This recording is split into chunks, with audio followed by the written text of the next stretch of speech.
आप देख रहे हैं नेटवर्क 33 राजकुमार के साथ। नेटवर्क 33 में आज की कहानी हमारे साथ शेयर की है आनस जी ने। तो सबसे पहले आनस जी, आपका बहुत बहुत धन्यवाद अपनी कहानी हमारे साथ शेयर करने के लिए। दोस्तों, अगर आपके पास भी ऐसी कोई कहानियां हैं तो हमारे साथ जरूर शेयर करें। हमारे इंस्टाग्राम आईडी पर, इंस्टाग्राम आईडी है network_33, जिसका लिंक नीचे डिस्क्रिप्शन बॉक्स में दिया गया है। ऐसी ही और वीडियोस के लिए देखें इन डार्क। तो चलिए बढ़ते हैं आज की कहानी की ओर। ये घटना आनस जी के दोस्त शिवम जी के साथ घटी थी। शिवम जी बताते हैं कि ये उस समय की बात है जब मुझे लखनऊ से इंदौर डीजल टैंक लेकर जाना था। डिपार्चर टाइम 10 बजे का था, मगर मैं और मेरे सहकर्मी 45 मिनट की देरी से निकले।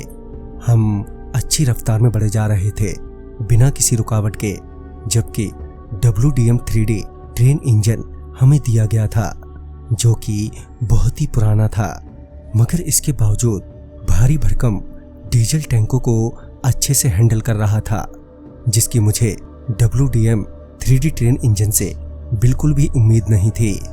फिर जब गाड़ी डोल्टा और बिजरोटा के बीच में पहुंची तो अचानक ही ब्रेक लग गई। इस पर मेरे सहकर्मी सुमित जी बोले, अरे ब्रेक क्यों लगाई?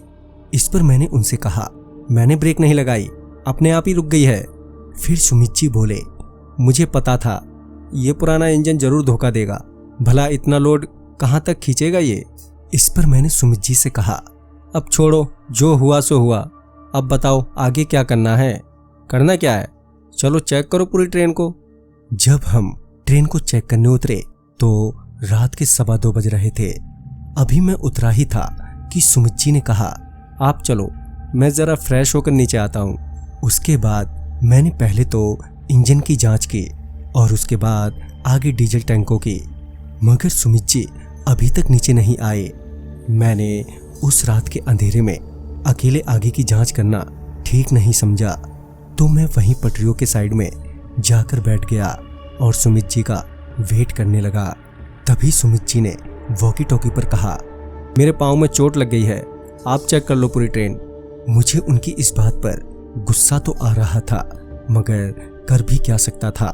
मैं वहां से उठा और एक एक करके ट्रेन को चेक करने लगा और मैं अब तक 13 टैंकों की जांच भी कर चुका था।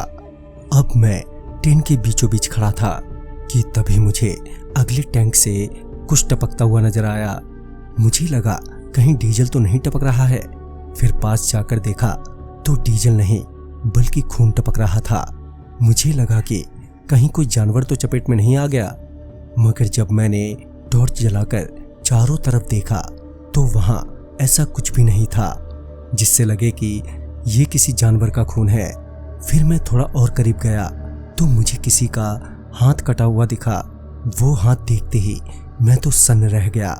मैंने तुरंत ही सुमित जी को वॉकी टॉकी पर कांटेक्ट करने की कोशिश की, मगर कांटेक्ट ही नहीं हो पा रहा था।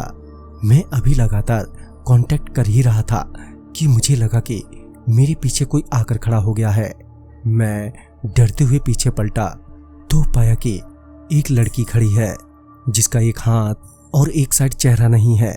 इससे पहले मैं वहां से भागता कि मेरे सर पर बहुत जोर से किसी ने मारा, जिसकी वजह से मैं वहीं गिर पड़ा और मेरी आंखों के सामने अंधेरा छा गया। मुझे अब सिर्फ आवाजें सुनाई दे रही थी। तभी मुझे सुमित जी के चिल्लाने की आवाज आई। वो चिल्लाते हुए कह रहे थे, चिंता मत करो, मैं आ रहा हूँ। फिर सुमित जी आए और वो मेरे को अपने साथ ले गए। कुछ देर बाद मैं नॉर्मल हुआ। फिर हमें पता चला कि इस रूट पर अक्सर ऐसा होता है, गाड़ियां अपने आप ही रुक जाती हैं और ये लड़की की आत्मा उनका भी वही हाल करती है जो उसका हुआ था। मगर वो कौन है, उसके साथ ऐसा किसने किया, ये कोई नहीं जानता। सुमित जी ने बताया कि मेरे वॉकी टॉकी का सिग्नल ऑन था और उन्होंने मेरी चीख सुन ली, जिस वजह से वो टाइम रहते वहां पर पहुंच गए, नहीं तो मेरा भी वही हाल होता जो पहले किसी और के साथ हुआ था। तो दोस्तों, इस कहानी में बस इतना ही। कहानी आपको पसंद आई हो तो लाइक शेयर करें और साथ ही हमें कमेंट बॉक्स में जरूर बताएं तो मैं आपका दोस्त राजकुमार जल्द ही मिलूंगा आप ही की भेजी हुई एक नई कहानी के साथ। तब तक के लिए बाय एंड टेक केयर।